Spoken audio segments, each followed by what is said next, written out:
Om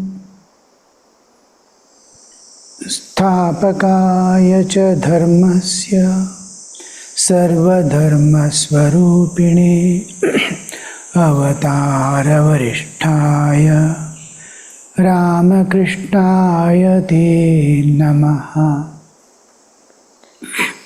Yathagnirdahika shakti Ramakrishne stita hiya sarva vidya swarupam tam sharadam pranamamyaham. Namah Shri Yatirajaya Viveka Surai Satchit Sukhasvarupaya Swamini Tapaharini.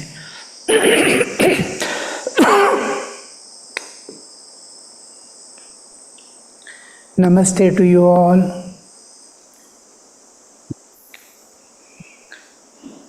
Bhagavad Gita, the inner content and the external glory we are trying to understand.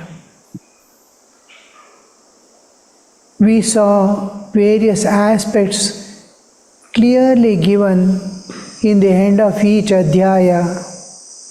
Om Tatsat iti Bhagavad Gitayam. Tatsat we saw. Tatsat Shri Bhagavat Gita. All these aspects. Bhagavad Gitayam, Yoga Shastre, Shri Krishna. We are coming to the term Shri Krishnarjuna Samvade. Coming to all these we have seen almost in perfect detail, each depicting a beautiful picture of what Gita is, what is it going to give us, and where is it going to take us. Every aspect of human existence, what all he needs to transcend the nature and go, what all he needs to live a unperturbed, undisturbed, with all the things going on as it is, unchanged. We can't change the world, we cannot change anything of this, but we can change ourselves. This transformation that we have to undergo, it's going to give us. So here when we come to this Krishnarjuna Samvade, Shri Krishnarjuna, Shri already we have seen earlier, the same Shri we can take, Shri Krishna Arjuna Samvadi. Samvada, what does the Samvada mean? Samvada is conversational dialogue. Two people talking to each other is Samvada. Is just a dialogue, but it is not ordinary dialogue, because it is preceded by the word Krishnarjuna Samvadi. The Krishnarjuna there preceding the term Samvada is most significant one, because it is not ordinary Samvada which is we are going to talk something and end, even if serious things, even if it's spiritual things, we two are talking something and it ends with that. It's gone. No. This is an eternal message that is going to remain flowing. It is a wisdom, flow of wisdom, which contains all aspects of existence and all secrets of existence. These secrets and aspects of existence, this world exists, I exist, this world exists, God exists, this existence, all aspects of existence, various ways how the manifestations are there, what are the aspects of God, what are the aspects of human existence, the world, all these are, and the secrets of this is given to the extent we understand and we need. The rest remains concealed forever. I can never know how God creates. nor I need to know. So, beneath most of the knowledge, the Sarvajñatva of the Ishvara is not given to us. We are given that much of knowledge which makes us know our own divinity. So here Krishna Arjuna becomes the most significant words. There is, in this creation, there are two important eternal principles functioning. One is a perfect human called Nara, and God appearing in the human form where He conceals all His glory and powers, partially reveals His divinity. He is revealing His divinity not completely as the Lord of the universe. At the same time, He is not hiding also. If you see the life of Sri Ramakrishna, we clearly see divinity is manifest everywhere at every level, but the total divinity as God is very difficult to conceive. Even if He says God appears, look here, I am God also, we will not be able to understand what it is, because full manifestation of divinity is not there. Maximum we see in Krishna's life, in the childhood, killing the demons, we see things happening, so many feats, all that we see, but avatars need not come. When Ramatara is as if human, she has taken the human aspect, God taking human aspect and concealing His all powers and glory, concealing and revealing a partial divinity, and man is Nara Narayana. They are called Nara Narayana. The Nara, a human, a perfect human. When we say perfect human, there must not be animalhood present in it. The tamas is dropped off. In a person who has dropped off tamas and retaining the rajas, is retaining rajas. His ambitions are there, desires are there, this one is there, only for the sake of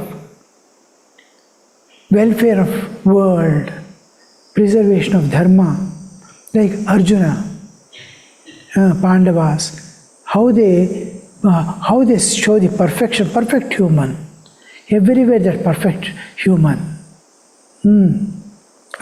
Tamas has been dropped off. Tamas is lust, greed, lethargy, laziness, this, that, dirgha sutritva, all these come under the tamas.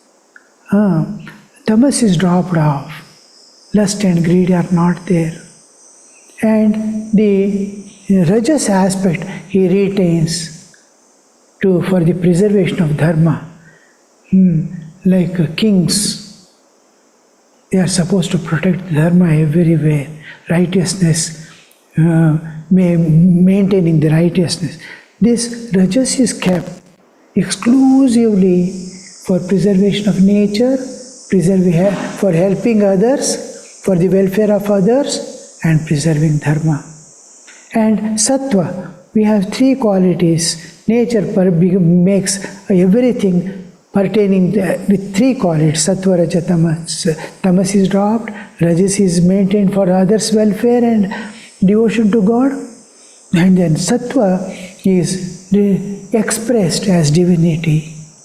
And in every action, in every thought, in every feeling that I express, there is that divinity being manifest. So, this holding on to sattva, I am manifesting my divinity everywhere. I am making my divine aspect to present. Love of all beings, the universal love of God, serving, running and serving. In activity, there is calmness. There is joy within always. These aspects of sattva is written. This perfect human is called Nara. And the human, God taking human form and living, they are both look like humans.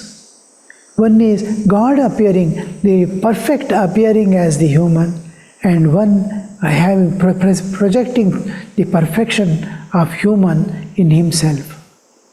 So these are two eternal principles constantly moving. In our Bhagavata, Mahabharata and Puranas, the term Naranarayana come into picture. Almost all these things, Naranarayana, two aspects of cosmic principles. They are cosmic principles. They're just like Prakriti and Chaitanya and Jada. They are all duals. Krishna and Radha, they are eternal duals. As long as the creation exists, these dualities will remain. There will be Chaitanya, there will be Jada. So like that, here at human level, within the creation, there will be two principles of human, perfect human, because again and again we have to use the term perfect human. Though the term Nara is used, perfect human and divine appearing as human, God appearing as human. These two principles will be constantly moving. In Bhagavad and Purana and all that, we see God appearing. Early references to creation, we see Naranarayana appearing as two sages on this earth. Just they only to do penance, tapasya.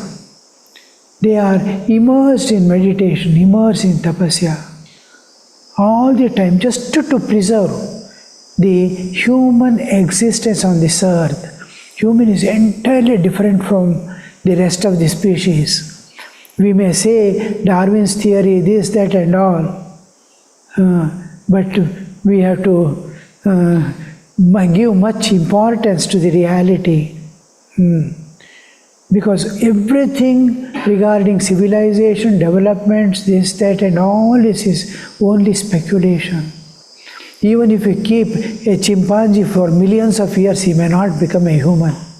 Human is entirely different, who has self-awareness, awareness of the environment, awareness of the divine and of the future, making arrangements for the future. All these things can never appear in the brain of any kind of animal, however he developed his brain may be.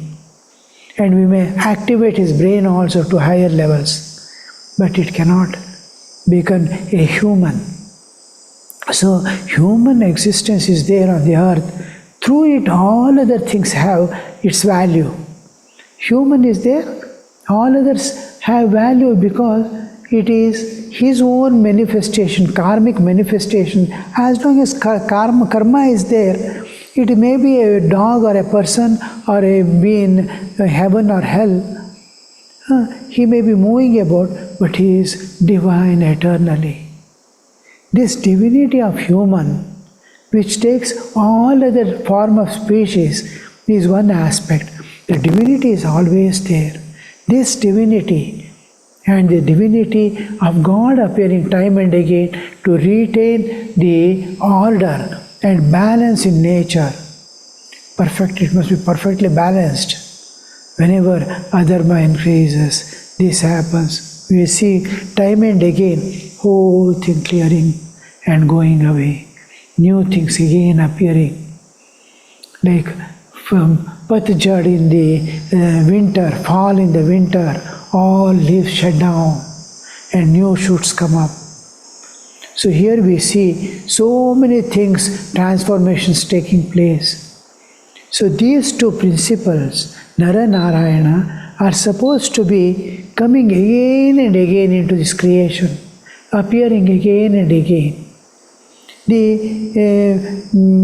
original Nara Narayana, two sages, they are supposed to be born to Dharma as the father and Ahimsa as the mother.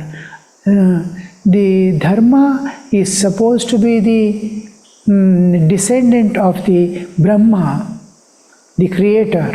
From creator, Dharma, and then the Daksha Prajapati. Daksha Prajapati's daughter, one of the daughters is supposed to be Ahimsa.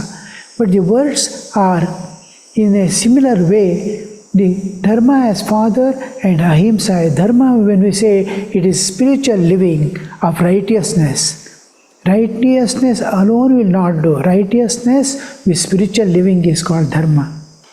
And then ahimsa is non-injury.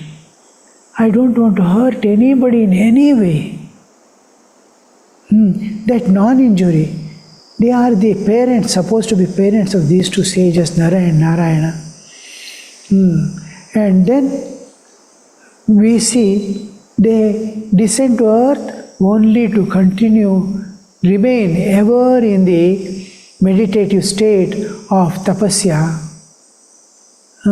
just to balance the nature, balance human and divine, to balance the righteousness and other social balance, individual balance within. We lose the balance now and then when we see the objects of enjoyments. So the balance is brought back. The nature balance is brought back. One species trying to destroy the other. The wars between the demons and devatas, we constantly hear. It happens at the cosmic level. So all these balances in nature, in divine, in human, at all levels of human existence is supposed to be maintained by somebody sacrificing somewhere. And these two are supposed to have been, in Badrinath, even now, there are two hills called Nara and Narayana. They are supposed to be worshipped as the Nara and Narayana. They are supposed to be in eternal meditation, sacrificing their existence for this balance. Here another thing what we understand, you have to understand is, through the tapasya, any man has to do tapasya. Man has to do spiritual practices.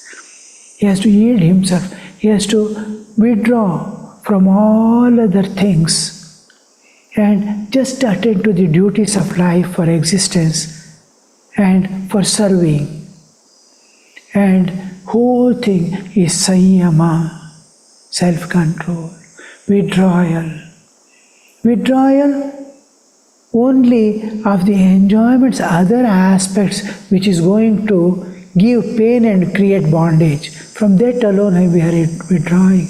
Not from life and existence, not from society and family, not from the world, not from the nature. We are one with everything. We are attending to all duties of life with great enthusiasm, with full participation. But there is an internal withdrawal. I don't need anything, I have come to give. I don't need anything, I have come to give. This withdrawal to serve and not to expect or demand or have any preferences here, but to continue whole thing. And this is tapasya. The tapasya is essential, and through it he can realize his own divinity. Man is divine, the eternal divinity as human, and God as human, the avatara tattva. And here we see through that spiritual practice, a sadhana. It is a sadhana, it is a tapasya. Through sadhana, you can realize your own divinity, manifest the divinity completely. The Naranarayana concept has very close to Swamiji's man is potentially divine. Man is potentially divine is the thing which is being exemplified by Naranarayana concept. This has a great significance in Hindu mythology, Naranarayana. And it is an illuminating aspect of human existence. To know I am divine, to see divine in everyone. So this divinity you can realize through that Naranarayana sitting for tapas life. And then you can know your eternal relationship with God. The two aspects, Narayana is there. who is eternal companion of yours at all times. This relation, unending relationship, we see again that bond coming, how it is manifesting and clear when we come to Krishna Arjuna. We see in the Kurukshetra war, they two appearing on the stage.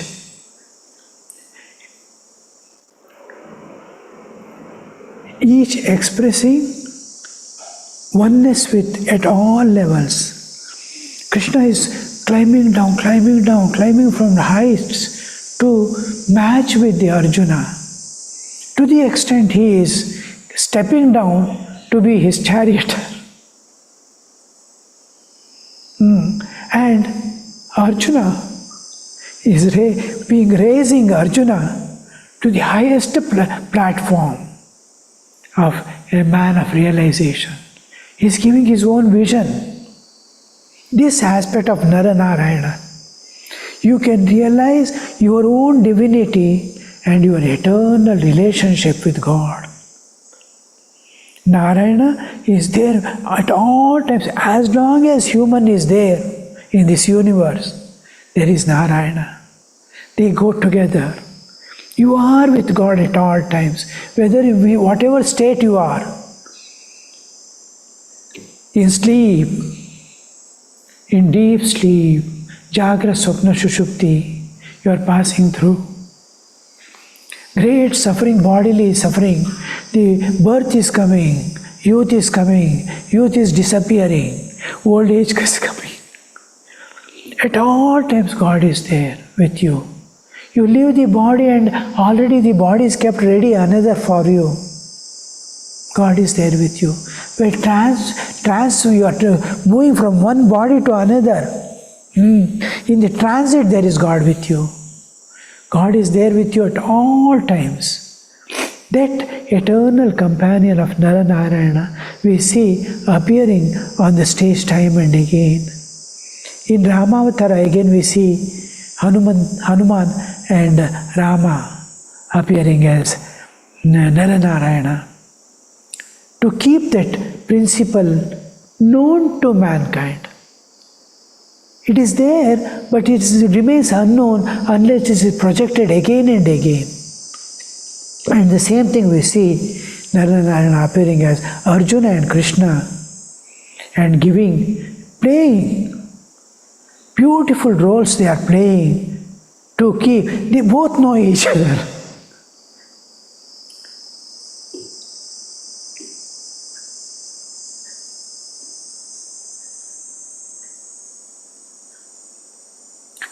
In Ramavatara also, most significant part they play when Rama first meets Hanuman. Kishkinda. A beautiful meeting, as if they don't know each other.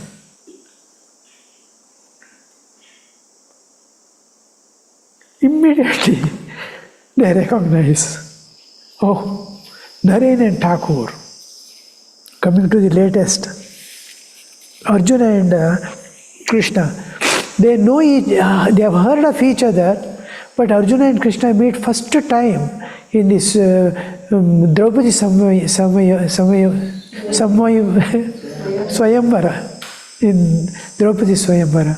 There we see the Arjuna looking at Krishna and Krishna looking at Arjuna. Just they are captured.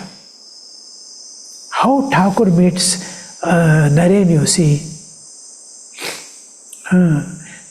How he is captivated. Thakur is totally, and Naren also. So here we see in Krishnavatara, Krishna-Arjuna Samvade, that is going to be revealed. Something higher truth is going to revealed when these come into picture. To make the man, that whole yuga, the particular yuga is pervaded by their influence. And presently we see Sri Ramakrishna and these coming into picture. Naren and Sri Ramakrishna. How Sri Ramakrishna brings Naren, he tells the Saptarishi sitting in the trans-relative existence. And the space, the consciousness, Chaitanya, pervading that, taking a human form and going to one of the sages, we have to go there.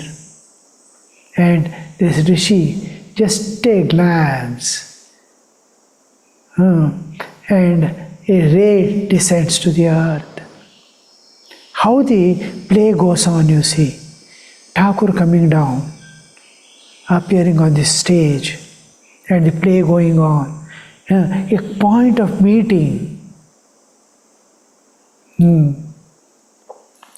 And there we see Thakur, the situations are so created that the singer is absent and they have to bring Naren.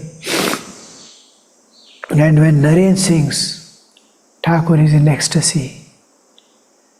Thakur, whole thing, he has lost himself.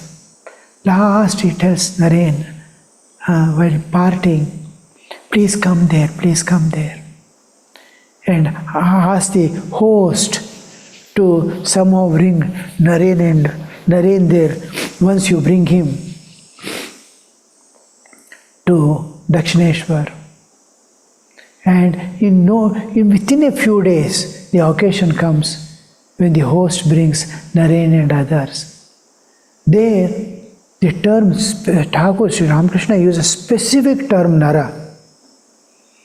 The friends are sitting, he's talking normally to all these people, appreciating this, that, and talking, and suddenly gazes at Naren, and suddenly gets up, catches the hand of Naren, and takes him to the veranda and closes the door on the back.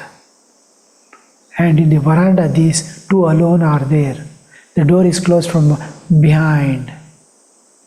And to Naren, Thakur is asking, how did you come so late?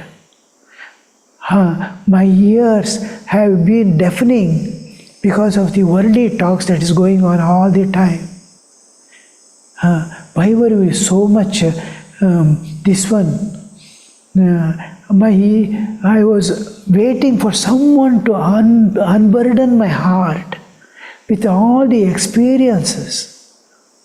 And suddenly he drops the thought, and then with folded hands he stands in front of Naren and said, you are the Narayana, Nara, incarnation of the Narayana. You are the Nara, incarnation of the Narayana.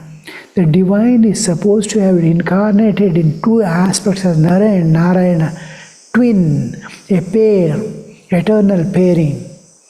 So here we see Thakur specifically telling you are Nara, the incarnation of Narayana, have come to this world for the welfare of humanity. Very clearly and specifically says. There also in Mahabharata, I think in the seventh night of the war, Mahabharata Yuddha, Bhishma tells to Duryodhana about the Krishna and Arjuna being Nara and Narayana. In everywhere, somewhere you will find a reference like Thakur telling you are the Nara and Narayana is there. So, here we are getting the simple words Shri Krishna-Arjuna Samvade. Every word there is significant, conveys huge understanding, Krishna-Arjuna Samvada. And there the exact picture is brought at the end of Bhagavad Gita. What is Nara Narayana? Nara is always ready to do anything for Narayana.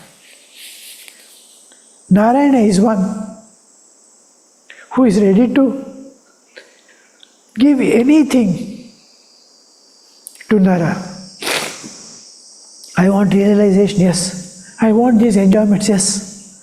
I want Ashtasiddhi, yes. Whatever you want, he is ready to give there. Narayana. Nara is one. That's why I use the term perfected human. There we see he is ever ready to obey the orders of the Lord. Yes, I am ready all the time. They are coming to the end. Yatra Yogeshwara Krishna. Yogeshwara Krishna. And Yatra Partho Dhanurdhara. He is not just Partha, the son of Prithu. No. He is Dhanurdhara Partha. Ever ready. He is ever ready. He is holding the in Bhagavad Gita, Karishye Vachanam Tava.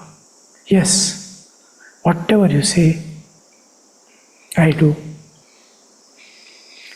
There, the perfect human comes into picture when he says Karishye Vachanam Tava. And then here conclusion comes. Yatra Yogeshwara Krishna Yatra Partho Dhanurdhara. Tatta Sri Vijayo Bodhi. There Dhanurdhara and you, Krishna, Nara and Narayana. You must clearly understand this Nara Narayana concept. It's a deep concept and one of the acme of knowledge of the human existence. God, the human who is perfect human, having dropped away tamas and keeping rajas for the welfare of others and manifesting divinity, we holding on to the sattva. Perfect human, where animalhood is no more there. It is free from animalhood. Perfect human. And it highlights there the avatara tattva, God appearing in human form, concealing his powers and glory and partially revealing the divinity. How beautiful this one you see. Hindu mythology, it looks like simple mythology. If you don't enter into the depths, we miss what is they are presenting in and through that Naranayana concept. Oh, two sages were born, they lived in Badrikashram. That's all. No, it is an eternal cosmic principle. And always have that awareness, God is with me, I am divine. God is with me, I am divine. As long as human existence is there, as long as you are not realized God, as long as you have not been one with God, always keep this in your heart. I am divine and God is with me. Yes, for today this will do, and then I will send a writing also. Each I am sending. After this, I sit and write everything.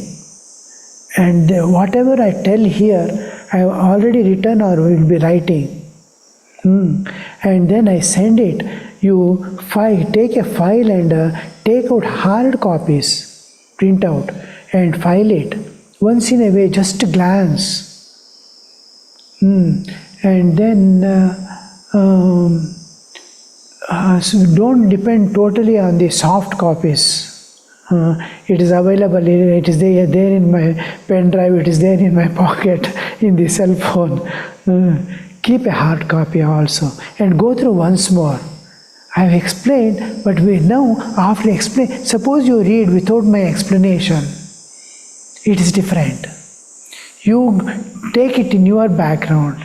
After my explanation, if you read the same thing, it goes to a little deeper level. In students' life, we are taught to memorize, how to memorize. Memory, there are various levels of memory. The teacher is teaching, he is understanding, he has understood. That is in the memory now. When he is coming out of the classroom, it is there in memory. The teacher has taught something. That is in immediate memory.